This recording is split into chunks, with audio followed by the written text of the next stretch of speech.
It has been said that when in the course of human events, an oppression so revolts its subjects that it becomes necessary to alter or abolish the means of that tyranny. Is it that time when our Bill of Rights is defiled every day? When our adventures abroad threaten our security at home? When the Federal Reserve keeps our free nation enslaved by debt? When the people of the world tremble under the thumb of corporate imperialism? And now, our nation is drifting dangerously from freedom to fascism. So I have to ask, is it time?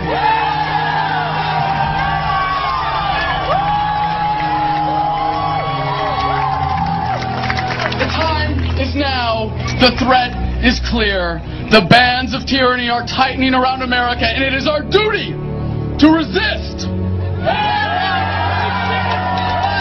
As empowered patriots, let us take stock of our commitment to the ideals upon which this country was founded. America without her freedoms is like a body without a soul. The challenge before the freedom movement is no less than to bring about a revolution of values, inspire a renaissance of American politics, and breathe new life into the tortured body of our nation. We will meet that challenge with courage and love, and as always, we the people will prevail!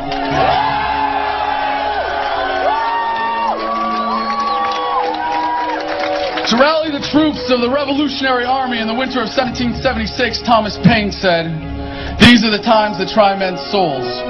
The summer soldier and the sunshine patriot will, in this crisis, shrink from the service of their country. But he that stands by it now deserves the love and thanks of man and woman. Tyranny, like hell, is not easily conquered." As Iraq veterans against the war, we are resisting an occupation we once risked our lives for. We swore to support and defend the Constitution of the United States of America, but we found out the hard way that the greatest enemies of the Constitution are not to be found in the sands of some far-off land, but rather right here at home!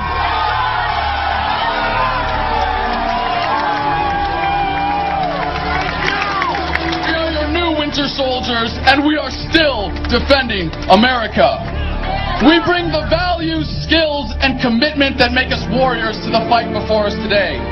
We are working to end the war by strategically withdrawing our material support and inspiring others to do the same. By advocating for veterans, we are empowering soldiers to become successful civilians. With Truth in Recruiting, we are inspiring a generation of young Americans to find a better way to serve their country than dying for empire. And by supporting those who are actively resisting, we inspire further resistance and ensure that soldiers still have the right, as is their duty, to disobey illegal orders. I will not tell you that the Band-Aids applied by Democrats and Republicans will heal us. I will not pretend that everything is just going to be okay while we are bled dry by tyrants.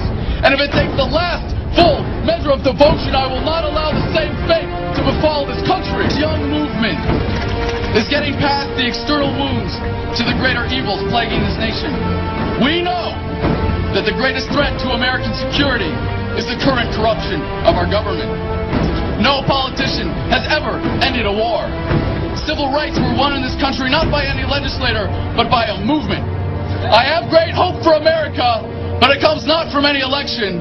No, my hope comes from you. Our tragic love affair with the state has led us to put far too much trust in a government that we thought could improve our lives, but has instead come to rule our lives for us. We have become, as a people, like a frightened, battered, beat-down victim of an abusive relationship. A servile, unquestioning, obedient people will always produce tyrants. We must, as a nation, once again, embrace defiance, rebellion, and resistance.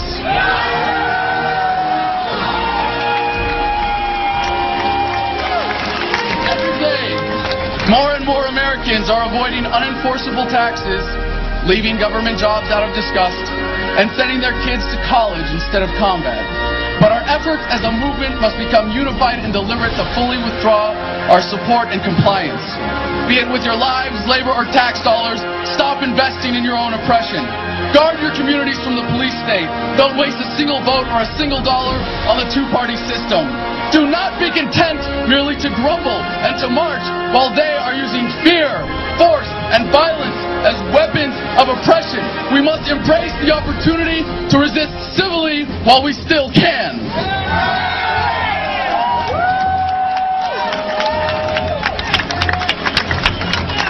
We are compelled to be here for many different reasons, and there is strength in our diversity. As within Iraq Veterans Against the War and Veterans for Peace, we don't need to be uniform to be unified. Take a look at the thoughtful, passionate people that surround you on this field and throughout this country. Do not leave here today without meeting a new brother or sister in the struggle. Take with you the inspiration to share your passion with someone who does not know they are yet part of our movement. Seek out where you can be most effective in the cause of liberty. Challenge our force-fed culture of questioning conformity and compliance. And embrace a world that is not defined by the politics of fear, our obedience-producing schools, or the false prophets of the corporate media.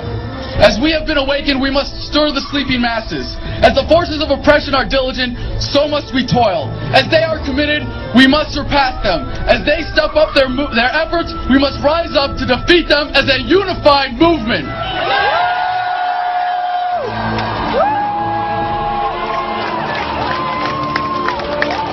We have been labeled rebels, traitors, enemies of the state.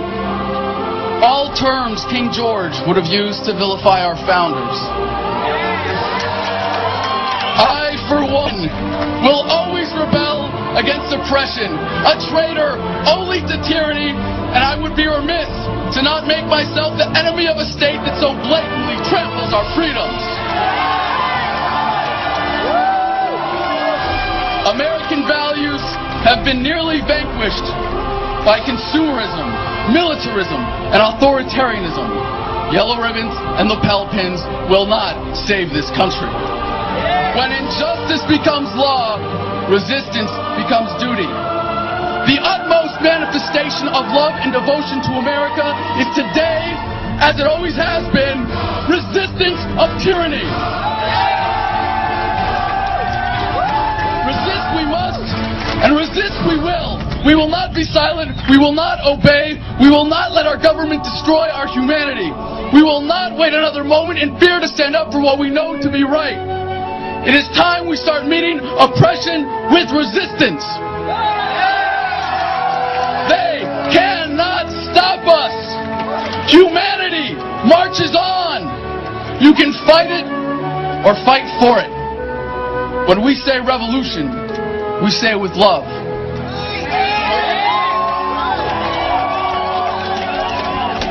As we march onward from this place where we have pledged to each other our lives, our fortunes, and our sacred honor, let us embrace the struggle, cherish the fight, and live in that love. The passion of our hearts will be raised with our fists.